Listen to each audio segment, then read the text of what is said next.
Filhas de Gugu e suposto herdeiro do apresentador falam na televisão. Vamos comentar a partir de agora as entrevistas do Fantástico e do Domingo Espetacular.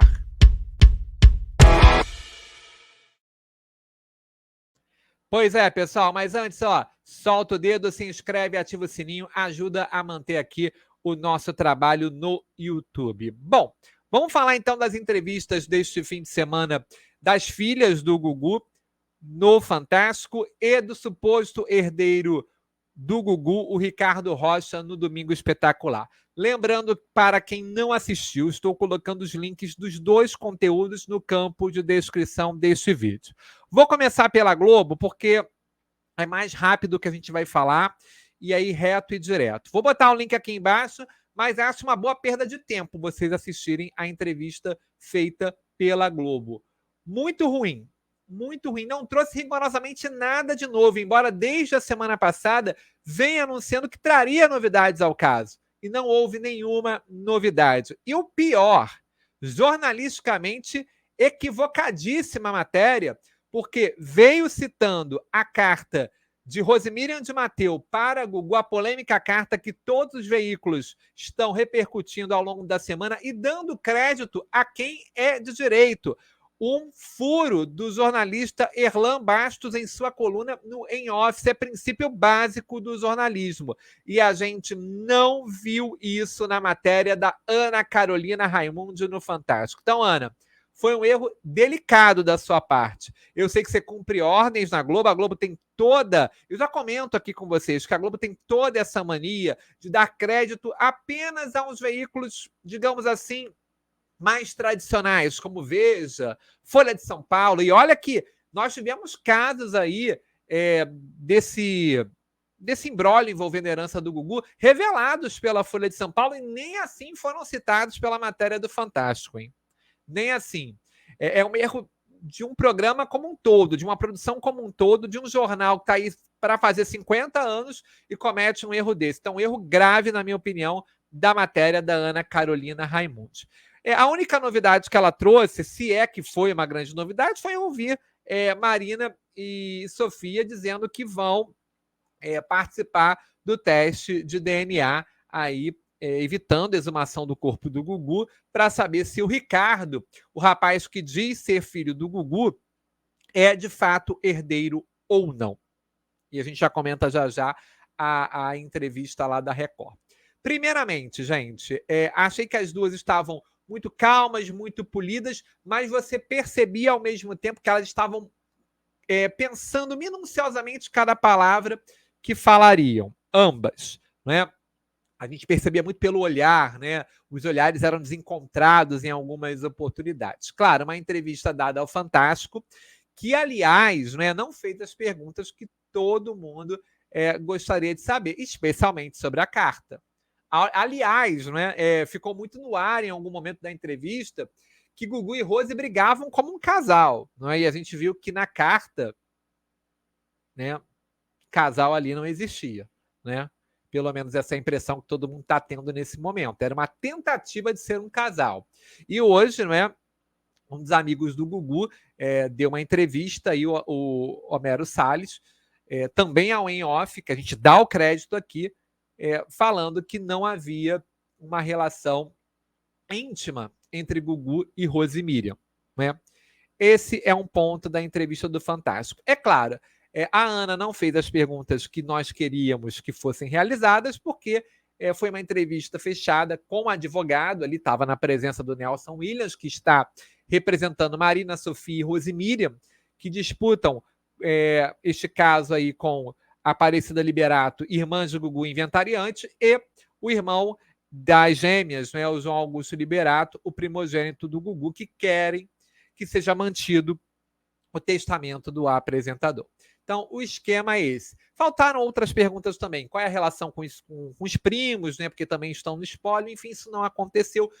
Resumo, gente, não precisa assistir a entrevista do Fantástico. É só vocês procurarem em qualquer canal, não precisa nem ser o nosso, qualquer canal que comentou o caso, qualquer site que tenha falado do caso, e aí vocês vão ficar por dentro do ocorrido. Fica aqui a dica para mim. Mas quem quiser, assistir, tá o link aqui embaixo, né? Já estamos aí com o Gugu e o Ricardo Rocha, né? Porque o Ricardo, empresário de 48 anos, eu fiz aqui algumas anotações e a gente vai comentar essas anotações a partir de agora.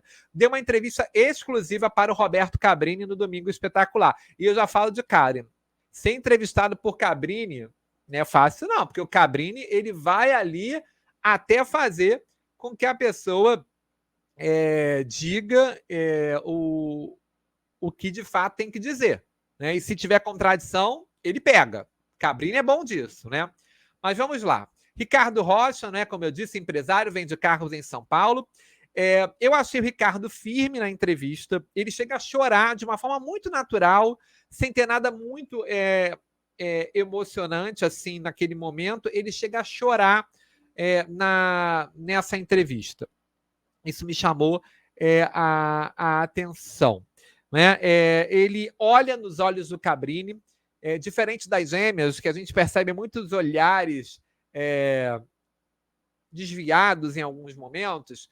O Ricardo, não, ele olha no olho do Cabrini. Eu achei isso bem interessante. Né?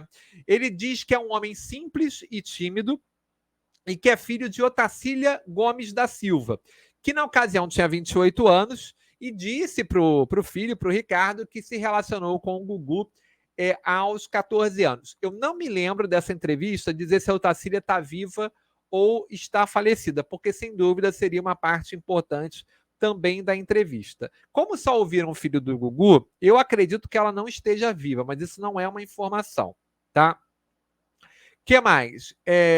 Ele diz que quebrou o silêncio pela exposição do caso aí da herança do Gugu ser grande, né? Do falecimento do Gugu, o que eu acho que é um ponto contraditório, né? Porque se a pessoa diz que é tímida, não é? E aí ela vai se jogar nesse caso justamente no momento que ele está mais viralizado, achei um pouco esquisita essa declaração, mas foi o que ele disse, não é? Porque se ele era uma pessoa muito tímida, era melhor ter procurado o Gugu quando o Gugu não estava no olho do furacão como está agora, depois de falecido, né? O que mais? Seguindo aqui. Tá. O Cabrini perguntou sobre a intimidade, a possível intimidade de Otacília com o Gugu. Disse que namoraram por meses, houve um flerte numa padaria lá em São Paulo, e que houve 2 relações sexuais em um hotel da Lapa, que é um bairro também de São Paulo. Tem no Rio de Janeiro, mas nesse caso é em São Paulo. Chega o fim do ano, né? Eles, após terem a relação toda, a Otacília, que era funcionária de uma casa aqui em São Paulo, tinha vindo do Nordeste para trabalhar em uma casa de família em São Paulo, viaja com essa família e descobre que está grávida. Mas aí, gente, ela não conta para o Gugu, que sequer era famoso na época. Ela optou pelo silêncio.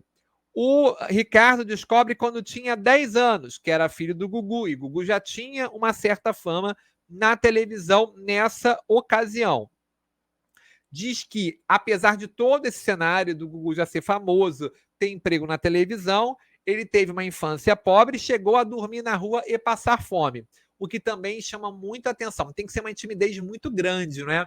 Para a pessoa passar fome, não é? Dormir na rua e não pedir ajuda ao pai, sabendo que era o pai. Tudo bem, ele tinha 10 anos e dependia da mãe, que não aparece até então fisicamente ainda nessa história. Ele diz que esperou tanto, como eu disse, por ser reservado, né? Disse ao Cabrini também. Se arrepende de não ter ido atrás do Gugu, que tinha receio e que não gostava de aparecer. Disse que Gugu também não sabia de sua existência. Vejam só como uma entrevista muito mais interessante que a da Globo, tá? Esse é um detalhe importante. Pedido de paternidade. Segundo Cabrini, ocorreu o pedido em 2019. Não diz o mês. Lembrando que o Gugu faleceu em novembro de 2019. E aí, acho que ficou um pouco no ar a questão se foi antes do Gugu morrer ou depois do Gugu morrer. Ficou a impressão de ser depois do Gugu morrer, porque ele disse que entrou nesse caso diante da exposição dessa situação toda envolvendo a família do Gugu, mas também não é confirmado. que mais? Essa parte é muito boa, que é sobre a questão se o Ricardo acha que é parecido ou não com o Gugu. Gente, no primeiro olhar, eu não acho parecido, tá? Não sei se vocês acham. Vou pedir para comentar no vídeo se vocês acham ou não. Eu não acho parecido no geral, mas teve um momento da reportagem que eu achei bem parecido. Foi este momento. Ali eu vi um pouco do Gugu nessa entre olhar, nariz.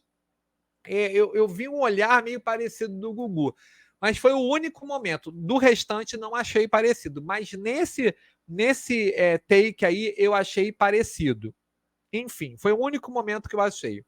Tem essa foto aí, também não achei nada parecido com o Gugu, nada. A internet está até brincando que o DNA pode dar até que o rapaz aí é o pai do Gugu, né? Mas é de brincadeira essa situação que a internet tem feito, né? Ele diz que se não tivesse um ok da família para fazer o teste, ia pedir até a exumação do corpo do Gugu, e as gêmeas já falaram que vão colaborar. Vamos ficar de olho aí. O Cabrini perguntou também para quem acha que ele é uma pessoa oportunista, para entrar no caso aí no meio da briga do espólio. Ele diz que não liga para isso. Cabrini perguntou de 0 a 10, qual é a chance dele ser filho do Gugu? Ele disse que 9, não é? Ou seja, ele também não tem a total convicção, mas ele acredita muito, porque se ele tivesse total convicção, seria 10 a resposta, né? Tem ciência do patrimônio do Gugu, que vale R$1 bilhão, que isso não deslumbra, mas diz que pensa na segurança dos filhos. E diz que vai acrescentar o nome Liberato, caso seja reconhecido como filho do Gugu. Parabéns à Record, fez um bom trabalho. Tudo que o Fantástico não fez, a Record fez e fez muito bem, na minha opinião. Isso sim é um trabalho de jornalismo investigativo, com apuração, com entrevista, com coisas relevantes. Não que repercutir seja uma coisa ruim. Nós mesmos cansamos de repetir aqui toda hora diversas matérias aqui dos colegas. Mas é aquilo, a gente diz que está repercutindo e dá o crédito, coisa que não aconteceu com o Fantástico, que inclusive anunciou com uma novidade, né? No caso Gugu, e novidade nenhuma praticamente, a verdade é essa. Deixa aqui a sua opinião, diz se o Ricardo Rocha parece ou não com o Gugu, se você acha que ele é filho ou não do Gugu, e o que você acha que vai acontecer, porque se houver aí a entrada de um herdeiro direto do Gugu, o espólio pode até mesmo ser cancelado, em vista que Gugu, sem saber que tinha um filho, não beneficiou. Então, esse espólio pode até perder a validade na justiça se não houver um acordo. Se inscreve, ativa o sininho, deixa o like, porque é muito importante para o nosso trabalho, tá certo? Eu vou ficando por aqui, te aguardo no próximo vídeo e a gente fica ligado aqui no canal, que a gente vai se falando aqui sobre outros assuntos. Até a próxima, pessoal!